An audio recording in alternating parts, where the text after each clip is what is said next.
Well, welcome back to part 2 of this Erbil to England mega drive. This is just the second night of the trip, and you join me somewhere near Bolu, which is around Istanbul, and just 5.5 hours from the Bulgarian border.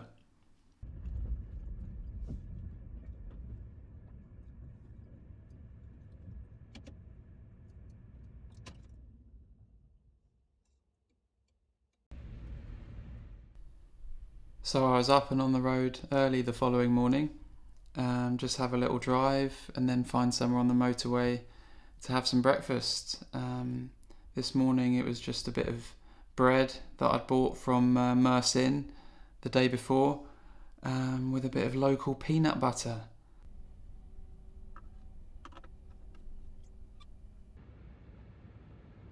Oh, hell of a bridge this one. The Yavo Sultan Selene Bridge opened in 2016 and it's the third tallest bridge in the world and one of the widest suspension bridges.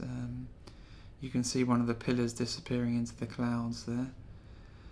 And the toll roads in Turkey, you have to prepay your toll balance to your account and they automatically deduct the charges from your balance, and I just couldn't be bothered queuing at the post office, so I just drove straight through and hoped that the border crossing would not be integrated with the toll road system.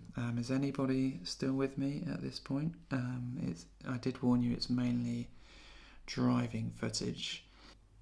So before heading to the Bulgarian border, I decided to stop in Çorlu, which was somewhere I'd stayed last year. Actually, my first night in Turkey, because I just wanted to pop into the hammam for a quick wash and a shave before heading into Europe.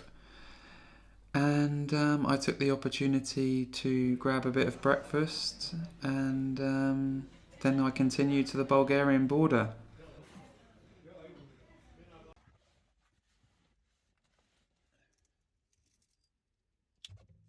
And on my travels, I'm always surprised when I cross borders just how little attention my car gets. I mean, it is quite unique, even for people who see vehicles all day. But unfortunately, the Bulgarian border police, being a EU border, were an exception because they did take a professional interest in the car.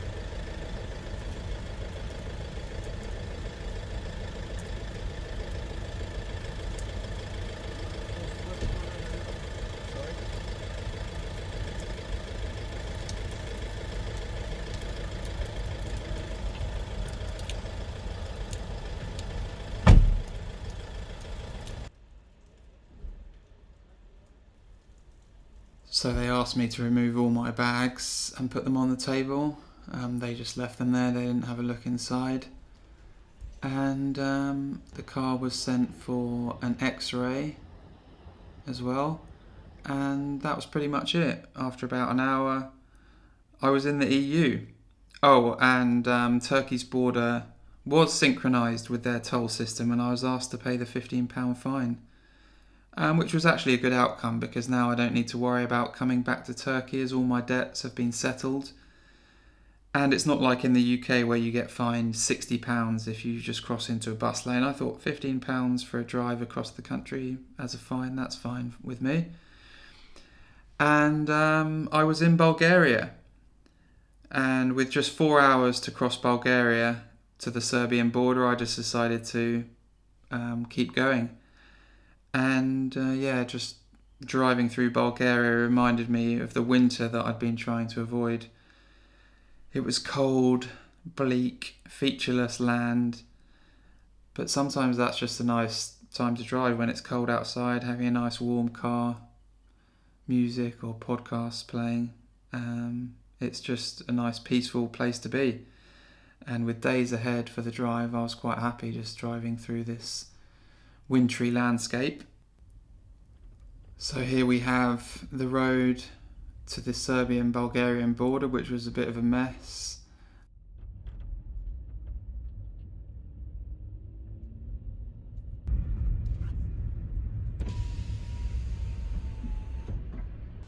Hello. You're going from? I came from Turkey. I need to go. Only personal luggage, huh? Yes. No drug, no guns. Nothing. Just to go.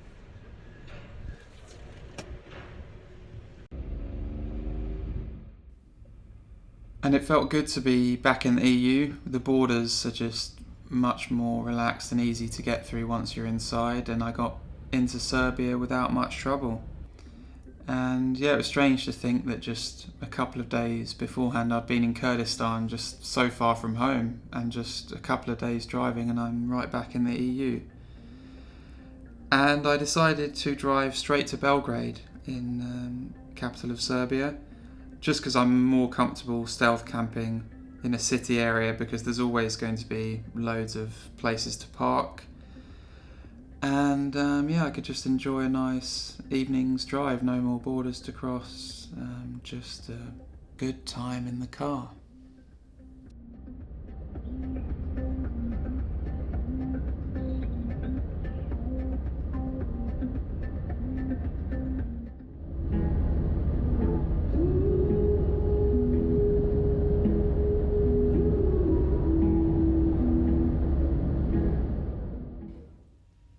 So here's our first toll road of the trip in Serbia. I can't remember how much it was, but it's not going to be as much as in France or Italy. But yeah, I got into Belgrade without much trouble. I did then have a fairly large McDonald's before heading off to find somewhere to park.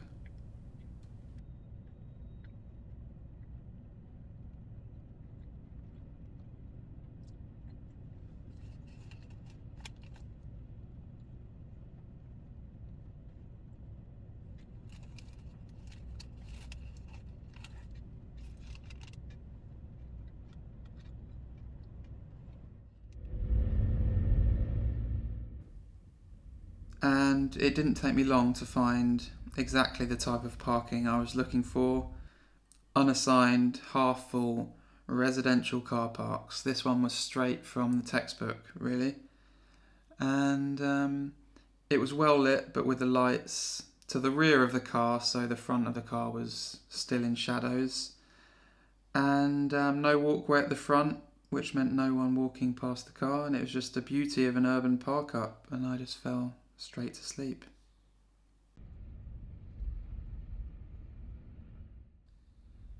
Well, you know the drill by now. Up early and heading straight for the Croatian border.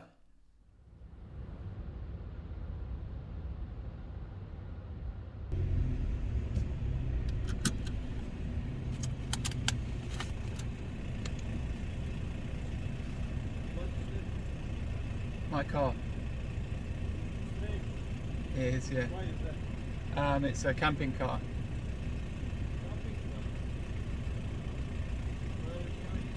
Turkey. Yes.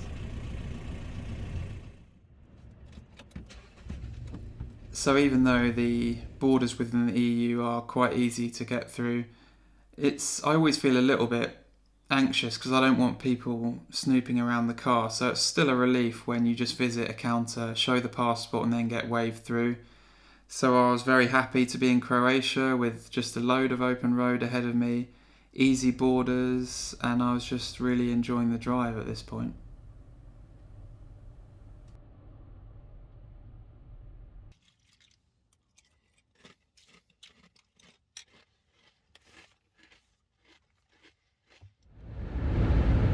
Unbroken Croatian motorway from border to border, straight and flat.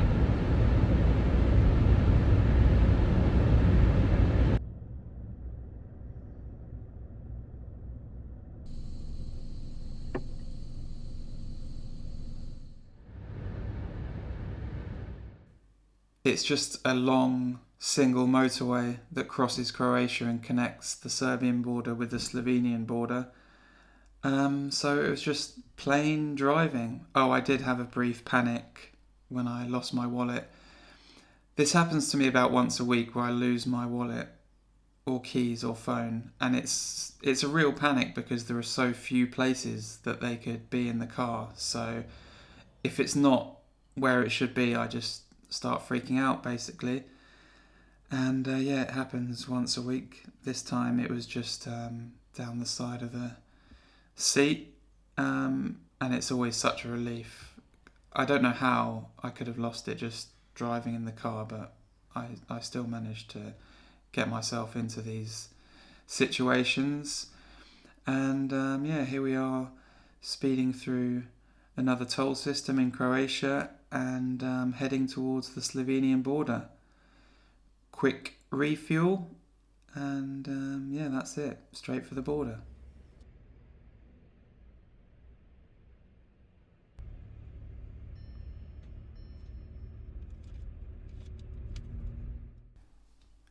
So it would have been quicker for me to head home via Austria and Germany, but the whole of this part of Europe was freezing at this point, so I decided to instead head back through Italy and France. So that's where I headed, towards the Italian border.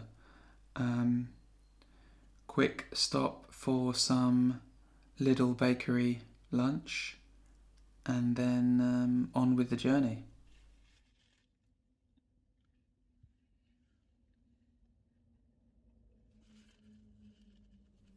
So driving for hours and hours, it is a great meditative exercise because driving just requires a little bit of attention and engagement, but not much, and I can just completely relax. And then the border comes and there's always a bit of tension, but the Slovenia-Italian border is just a tunnel, a bridge, and there's no border checks or anything, so that was a real treat. I could just drive straight through into Italy with no checks, and yeah, I just started my drive down to the Italian south coast.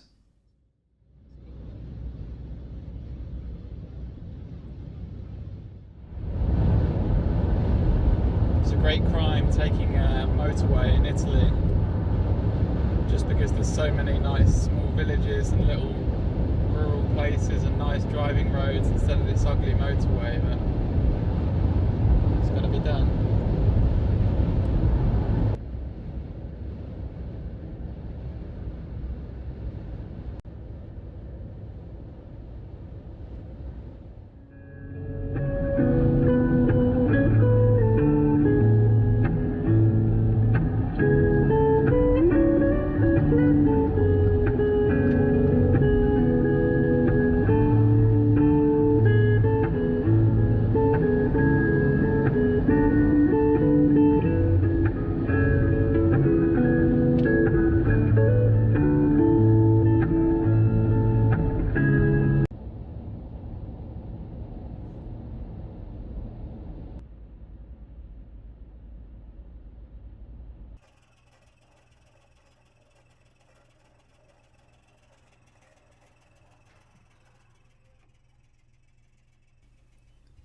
So I left the Italian motorway and I pulled off in somewhere called Arenzano.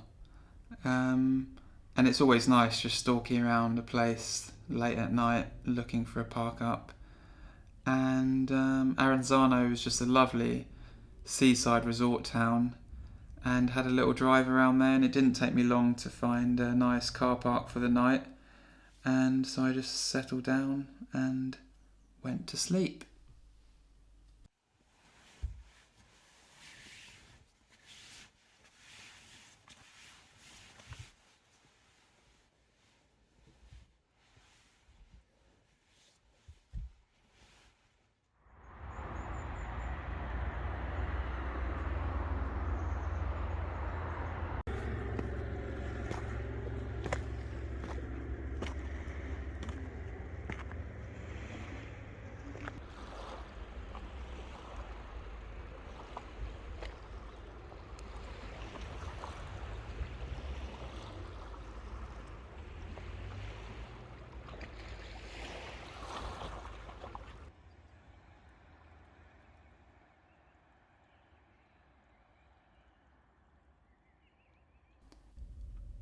Right, back on the road. Okay, not much long to go, guys. We're in Italy. We've just got one more country to get through, so bear with me here. Okay, it's difficult to communicate a long drive in this kind of format, but this part of Italy and France, it's an amazing stretch of road. The way they've carved it through the coastal mountains, it's a real feat of engineering, and it's just a nice part of the world, really. So again, the Italian-French border is very informal.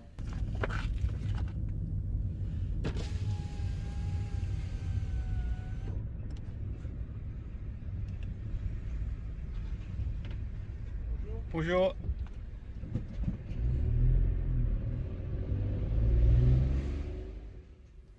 So that was it. I was back in France just after 4 nights of driving, 2 nights in Turkey, 1 night in Serbia, 1 night in Italy, and I was back in France. And I just hit the motorways. They have these lovely motorway pull-offs called airs in France, and they're just great for a nap and a chill. And so yeah, that was what I did this morning.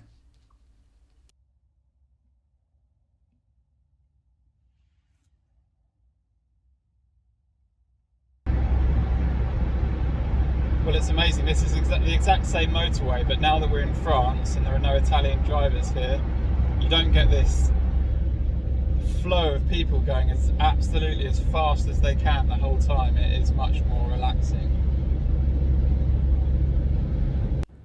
And to be honest, the French motorways are pretty boring and featureless apart from the nice airs they have. So it was just driving, music, podcast, audiobook, just, I was in the zone at this stage, and I was just going to drive until I could drive no more. And that stage happened late that night, and I pulled over just at a generic pull-off for the final night of my 8-month car camping adventure.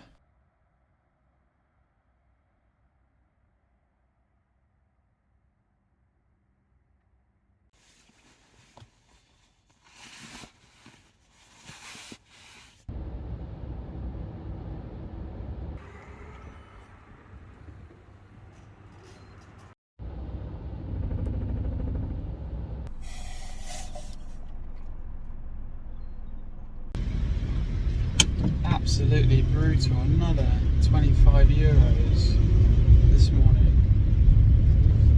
Spent 60 euros today on roads and another 70 euros on gas.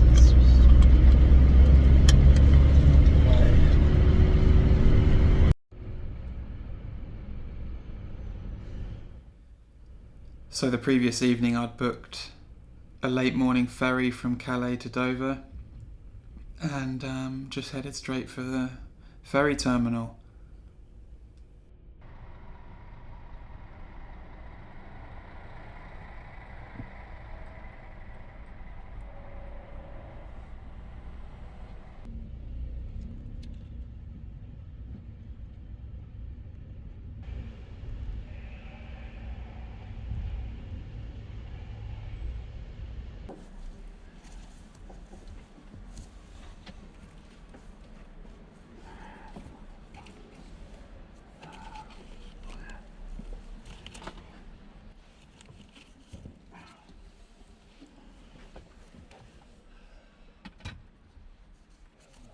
Velcro in there so we can block it with light as well, isn't it?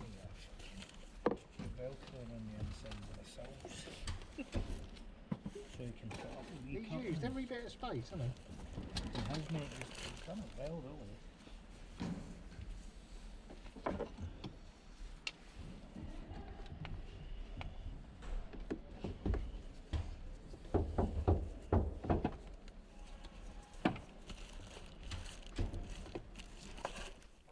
So after a fairly thorough check of my car by the UK Border Police, I was released and I was back in England. And it did feel a little bit weird, to be honest, being back, just because it was such a short time. 5 days to drive from Erbil to London. I say London, but that's not where I live. I was heading back to my parents' flat in Surrey. So that's it. 8-month car camping trip is over. I'm back now. But yeah, don't worry. Videos are still coming. I'll be back on the road at some point, so keep your head up, and I will see you next time. Thanks for sticking with me on this road trip, and I will see you in the next video, wherever that might be.